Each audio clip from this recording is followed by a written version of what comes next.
All right, let's get into it. Today, we're opening up the ultimate communication toolkit.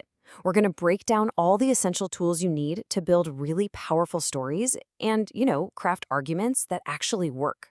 So let's dive in. I mean, you felt it, right? We all have. That moment when a story just clicks or a speech gives you chills. It can make you believe something or see the world in a totally new way. But how does that actually work? What's going on behind the scenes? Well, here's the secret.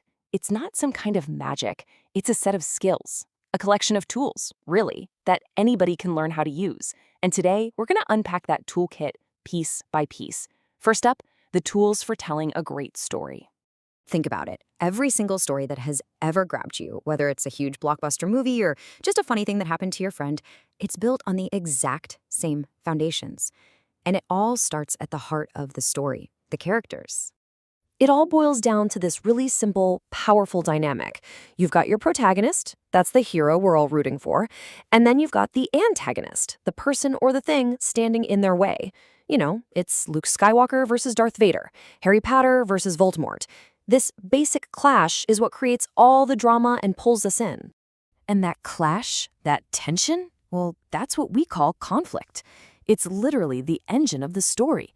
It's the problem our hero has to solve. It could be an external battle against some big villain, sure, but it can also be an internal struggle, a character battling their own doubts and fears. Seriously, without conflict, there's no story. Okay, so after all that struggle, once the dust settles and the conflict is over, what are we left with? That's the theme. It's the big idea, right? The lesson about love or courage or justice that sticks with you long after you finish the book or the movie. It answers the most important question of all. So what? Okay, so we have the building blocks for a story that hooks people. Now, let's switch gears and add some more advanced tools to our kit. We're moving from just telling a story to actually building an argument. This is the art of persuasion.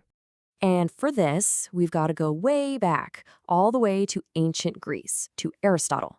He came up with these three appeals. Ethos is all about your credibility. Why should anyone even listen to you? Pathos is the appeal to emotion, making your audience feel what you're saying. And logos, that's your logic, the cold, hard facts. The best, most persuasive arguments, they use a mix of all three. So, every single argument starts with a claim. It's your main point. It's the one thing you are trying to convince your audience is true. It's your thesis. For example, a simple claim could be, daily walks are the best way to reduce stress. That's your claim.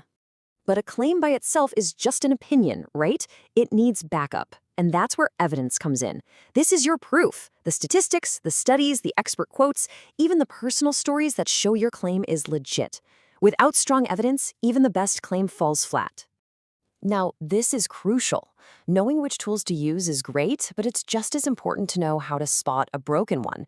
And in the world of arguments, these broken tools are called logical fallacies. A logical fallacy is basically just a mistake in reasoning. It's an argument that might sound convincing at first, but when you really look at it, it completely falls apart. Honestly, learning how to spot these is like a superpower for your brain. Here's a total classic that I bet you've heard a million times: the slippery slope. This is when someone argues that one tiny little step will inevitably lead to a huge, disastrous chain reaction, but they offer zero proof that it's actually going to happen. So you hear something like this: if we let them use their phones during lunch, next they'll be watching movies during class, and soon no one will learn anything at all.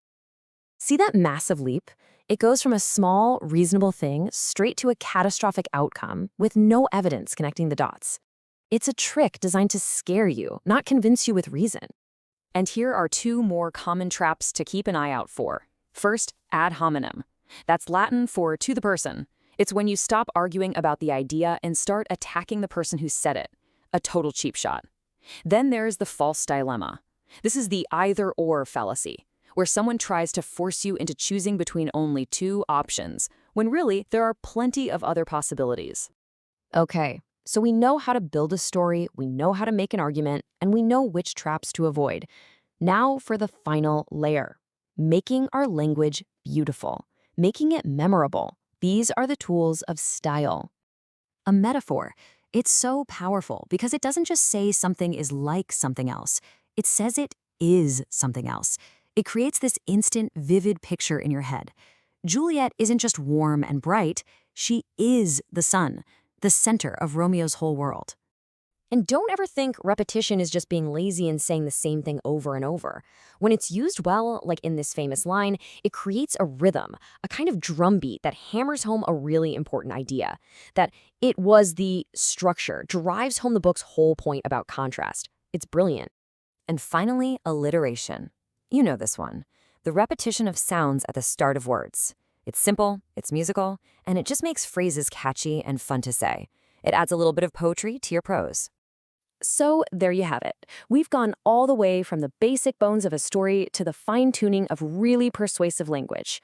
Let's just do a quick check of everything that's now in your personal toolkit.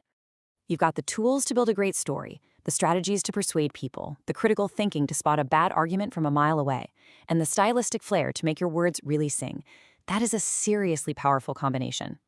And please remember this, these aren't just vocabulary words for an English test. They are for the boardroom, for your social media, for your family dinner table. They are the absolute building blocks of how we connect with, understand, and influence each other every single day.